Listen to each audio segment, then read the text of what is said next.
Palagi natin Tulala si Mikoy guys. para naman Bro, parang alam mo inisip mo bro. Parang alam mo inisip mo. Bro, sorry kasi dun sa vlog ko. Ha? Dun sa vlog ko parang, 'di ba? Parang nadiin ka. Okay lang. Wala Ano bro masasabi mo dun sa mga nagbabash sa'yo about dun sa vlog natin, yung sayaw natin, 'di ba? Wala akong magagawa. Opinion nila yun eh. Hmm. So, mananahimik na lang siguro tayo. Kasi the more na magsasalita tayo, Oo. lalo pang kumbaga sisilyab yung apoy. Oh, parang Diba? saka nagulat ako bro kasi And kayo naman, ito na, kayo, Coach Carl, kayo naman po ang nakakaalam, di ba? kasi siyempre matagal na kayong magkakasama. Siyempre kilala namin si Mikoy. Siyempre siguro kung yung nakikita nyo is sa harap ng camera, kung ano nakikita nyo, siyempre yun masasabi nyo. Pero pag nakilala nyo si Mikoy, grabe. Grabe po kung pakilala ito kung gaano to ka down to earth na tao si Mikoy. Thank you. Grabe. Kaya sa mga po diyan, sana po is wag na natin palakihin ng kasi yung video ko na yun, sabi ko gusto ko good vibes lang eh.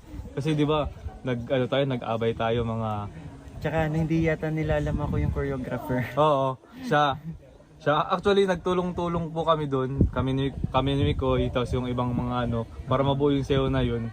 Kaya kasi walang discrimination dun sa yun.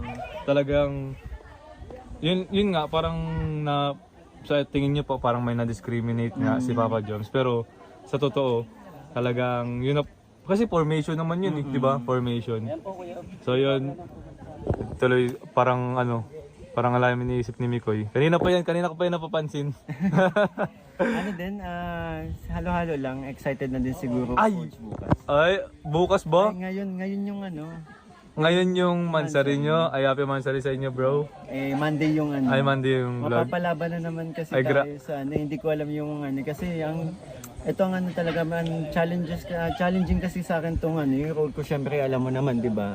Iba yung character ko. Oo, iba yung character mo. Iba yung character ko kapag sa My Chris. So, ngayon pala nag-iisip na ako kung ano yung mga gagawin ko, mga pwede kong ibanat, 'di ba? Or sasabihin. Para madami tayong mapasaya. Talagang excited and kinakabahan na si Mikoy. Hindi, ang iniisip mo ba bro kung anong paghahandang ginagawa ni Krista? Yun na nga, hindi ko masyadong malakas ang kalaban. Soon sabi ko ngayon, sana dumating yun tayo na F4 tayo mga lalaban. Ay oo, backupan ka namin. Pero saka na yun. Saka na yun. yung kumbaga magandang kasi yun di ba? Bro, thank you.